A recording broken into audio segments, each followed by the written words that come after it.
Hello, AP Psychology E-Block. Sorry I could not be with you today. Last minute childcare issues make it so that I am at home. So that doesn't mean that we can't still learn a lot about theories of emotion. Now, we would have, had I been there, begun with a little bit of a listening to music and drawing our interpretations of our emotions. But since I'm not there, what we'll do is I'm going to see you on Tuesday, so we will do that part of the lesson on Tuesday. So for today, I'm just going to, let me just get through some of the lecture on emotion. Please remember that you have a test on this material on Friday of next week. So I believe that is April 20th. So you have a test on April 20th. Review sheet will be up next week, as will this PowerPoint. But yeah, we will do our interpretive drawing exercise on Tuesday next week. All right, so let's think about emotion. We've already covered motivation. Emotion is something that we need to conceive of as being composed of three components: arousal, behavior, and cognition. So imagine you feel anger because someone cuts you off on the freeway, right? You are going to engage in, there are going to be several components to this feeling of anger, such as expressive behavior, right? You're going to yell, you're going to scream, say that no good, rotten scoundrel. You might feel your heart pounding. You might feel your face redden. So that's going to be bodily arousal. And you are going to have the conscious experience of that anger. Wow, I'm so mad right now. That was really scary. That guy doesn't know how to drive, right? So all of these things together are how we're going to define emotion in psychology. So a full body, mind, behavior response to a situation. Now we're going to look at three distinct theories of the relationship between either arousal, behavior, etc., and emotion. So in the next slide, you'll see just sort of a little summary of them, and then we will go a bit more in depth. So these three are going to sort of say, like, does something come first? Does bodily arousal cause the feeling, the conscious experience? Do they happen at the same time, et cetera, et cetera? All right. So our three theories are going to be James Lange theory, which is just very simply that the bodily arousal happens before the conscious awareness of the emotion. Cannon-Bard theory, which is going to be that the bodily arousal happens at the same time as the thoughts, conscious awareness of the emotion. Singer-Schachter two-factor theory. So you might see this, both of these are the same, mean the same thing. They refer to the same theory. Singer-Schachter two-factor. Sometimes you see it as Schachter-Singer. Is that the bodily changes happen at the same time as the conscious awareness, but you put a label on that emotion, and that's how you feel it. I'll explain that a little bit more when we get to the slide exact on Schachter-Singer. All right. So first, James Lange theory. Look, this is the James in James Lange theory is William James, right? Who was a functionalist. For those of you who thought that in your head, good job. All right. So very simple. James Lange theory is that first you feel your heart pounding and your face redden, and you feel that bodily arousal, and then you think, aha, I am angry right now. Okay? So bodily arousal happens first, and then the cognitive awareness of the emotion. That's James Lange. Cannon-Bard is just that the conscious experience of the emotion happens at the same time that your body is responding to it. Same time, but on parallel tracks, so that they don't, one doesn't, it's not a causal relationship. The bodily arousal doesn't cause you to have the conscious experience of the emotion. It's that both things are happening at the same time, but not intersecting. One is not causing the other. All right. Now, two-factor theory.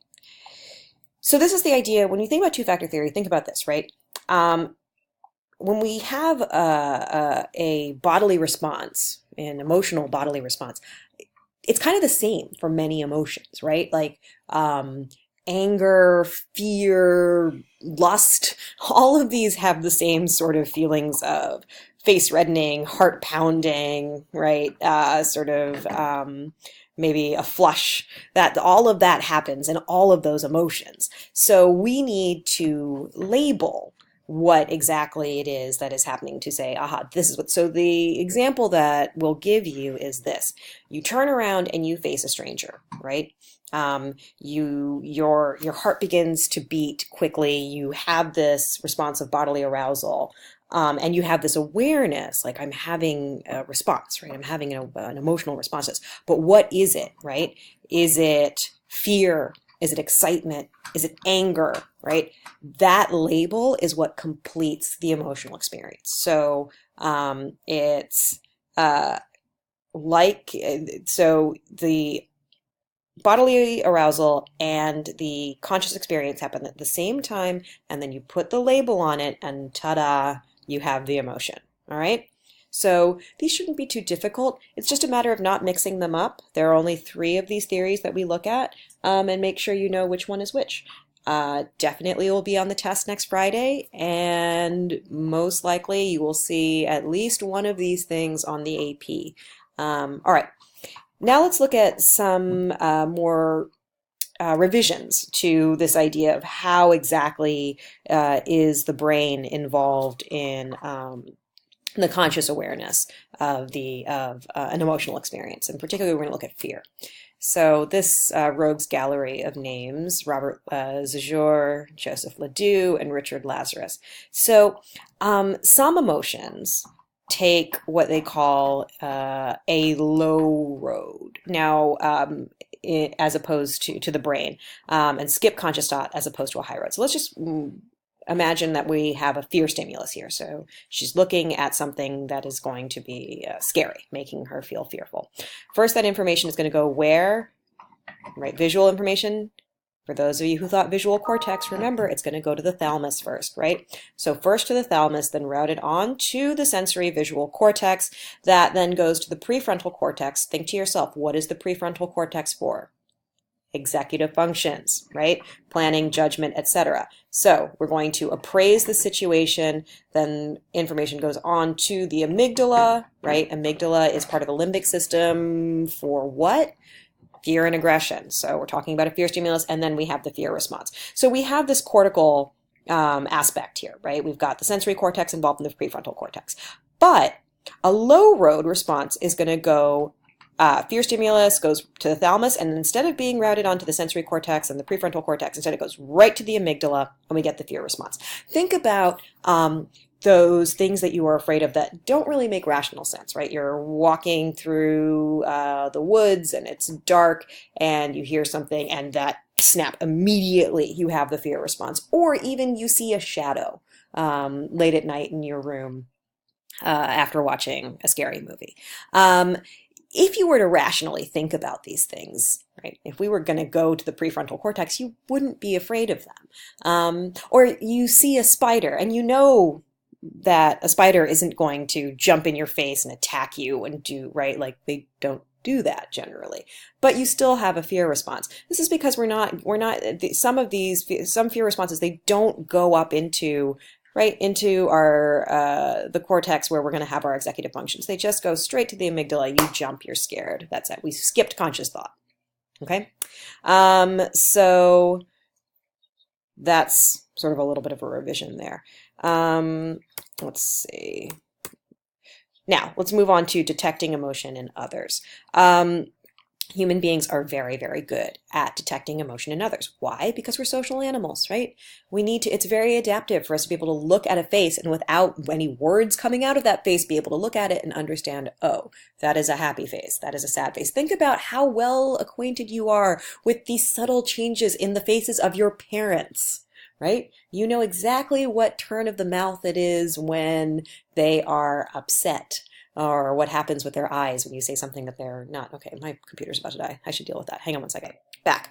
Right, so we are very, very good at detecting the emotion in other human beings. So introverts tend to be better than extroverts, but extroverts have easier emotions to read.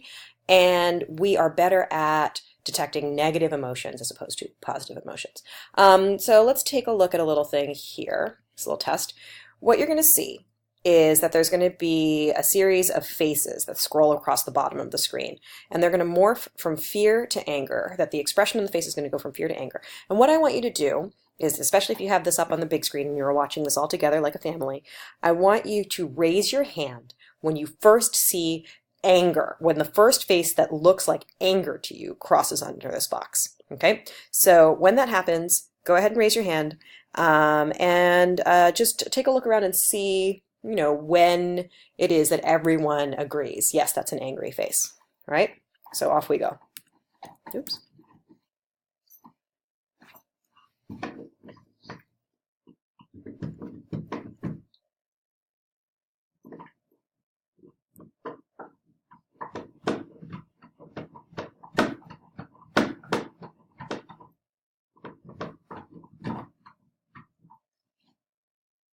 All right. So, oh, and by the way, sorry for the noise in the background. My dog is chewing on a deer antler.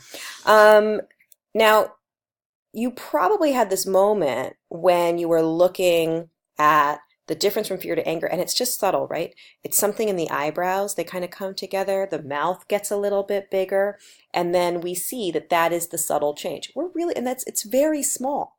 And yet you were all able to tell, like, okay, now that's an angry face, right? Very good at it. Women tend to have sort of more complex emotional expressions. Women tend to be more skilled at detecting emotions. These are obviously, these are from surveys and some research. This does not necessarily mean that it's sex-linked traits or genetically determined. These are very well nurture as well as nature aspects of gender. In terms of interpretation, when studies that have shown pictures or videos of men and women sort of having emotional reactions like feeling sadness or crying or something like that, and the research participants are asked to explain why is this person having an emotional response. For when it is a woman, people tend to say, well, she must have an emotional personality. When it's a man, it's attributed to something must have happened to him to make him cry. So it's a circumstance. Some emotions are perceived to be more male as opposed to more masculine as opposed to more feminine. So here is really, these faces are bonkers looking, but anyway. So here's a little computer generated face. Does this face have been removed of any kind of gendered markers of hair or jewelry, etc.? So do we read this as more masculine or feminine? Most people are going to see this as more feminine. We take the same face and just sort of tighten the lips, kind of draw the nose up a little bit, narrow, make the eyes a little bit wider, and then that face reads as more masculine. But they both look like Gollum, don't they? All right. There are universally understood facial expressions, so that we can see the facial expression of somebody who grew up halfway around the world from us, doesn't speak the same language as us, but we can look at their face and generally understand what emotions that they are feeling. We are better at judging the emotions from our own culture, but we can do it, cross-culturally too. So here, right, we can pretty much all tell this is happiness, this is surprise, sadness, fear, anger, and disgust. Note the difference between anger and disgust. There's sort of a little wrinkle in the nose with disgust. All right. Okay, so this picture is obviously totally insane, but as you can see if we're going to sort of assume what is going on in each one of these pictures, how does this man feel? Well, here he is disgusted because for some reason he's picking up a pair of tighty whities that is just teeming with poop. Here he is sad, we can tell by these very realistic tears on his face, and here he is angry. Now, what's the thing about this? He's got the same, right? His face is the same in each one of these images. We're using context cues to understand if he's angry. So we don't just read faces, we also look at the larger context to determine emotion. All right, I'm going to stop this here. And then just go ahead and open up the next video emotion 2.